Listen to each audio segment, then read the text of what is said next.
আজকে একটা সুন্দর সন্ধ্যায় আপনাদের স্বাগত। আজকে আমি বানাবো কুচো আলুর দম। ছোট ছোট আলু যেগুলো কিনা শীতকালে পাওয়া যায় সেরকম আলুর দম। তার জন্য আলুর দম বানাবার জন্য আমি কড়াই আগেই তেল গরম করতে দিয়ে দিয়েছি। এবার আলুগুলো আস্তে আস্তে দিয়ে ভেজে নেব।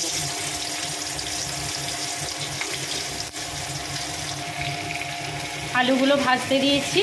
আলুগুলো ভাজার আগে এই ছোট আলুগুলো আমি কুকারে 3-4টে সিটি দিয়ে সেদ্ধ করে নিয়েছি ফার্স্ট। তারপরে এগুলোর খোসা ছাড়িয়ে নুন হলুদ মাখিয়ে এগুলো ভেজে নেব। এগুলো আমি একটু ভাজা ভাজা হয়ে গেছে। এবার আমি এগুলো একটা বাটিতে তুলে রাখবো। এবার কড়াইয়ের মধ্যে আমি দিয়ে দেবো তেজপাতা, শুকনো লঙ্কা এবং গোটা গরম মশলা। এগুলো একটু ভাজা ভাজা হয়ে এলে আমি এর মধ্যে দিয়ে দেবো আদা রসুনের পেস্ট। আমি এর মধ্যে পেঁয়াজটা ব্যবহার করিনি। আপনার এরকমভাবে করে দেখবেন, খেতে খুব সুন্দর লাগবে। সবেতে পেঁয়াজ দেওয়ার প্রয়োজন নেই, আদা রসুনের পেস্টটা দেবেন, ফ্লেভারটা খুব ভালো আসবে, বিশেষ করে আলুর দমে।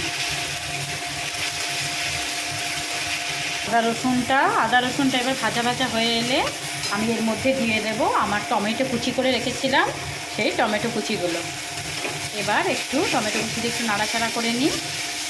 এবার টমেটোগুলো নাড়াচাড়া করে এবার এর মধ্যে দিয়ে দিলাম পরিমাণ মতো লবণ, পরিমাণ মতো হলুদ গুঁড়ো, পরিমাণ মতো জিরে গুঁড়ো আর পরিমাণ মতো ধনে গুঁড়ো। এগুলো সব আমি একসাথে ভালো করে নেড়ে নেব। সামান্য পরিমাণ লঙ্কার গুঁড়ো। এগুলো নাড়াচাড়া করে আমি এবার সামান্য জল দিয়ে দেবো। সামান্য জল দিয়ে মশলাটাকে কষিয়ে নেব। মশলাটা 2-3 মিনিট এরকম কষাবার পর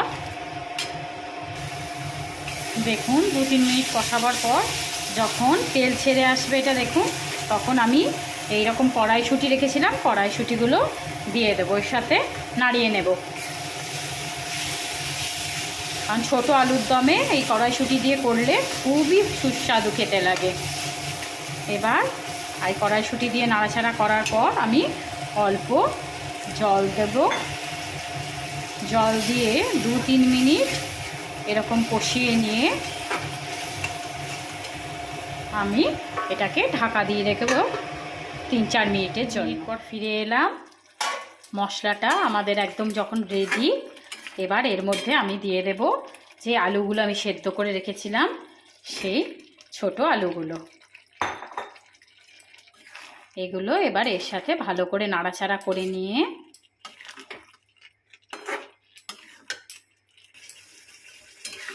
সামান্য নাড়াচাড়া করে নিয়ে এবার অল্প জল দিয়ে এর মধ্যে 2-3 মিনিটের মতো আবার ঢাকা দিয়ে দেব।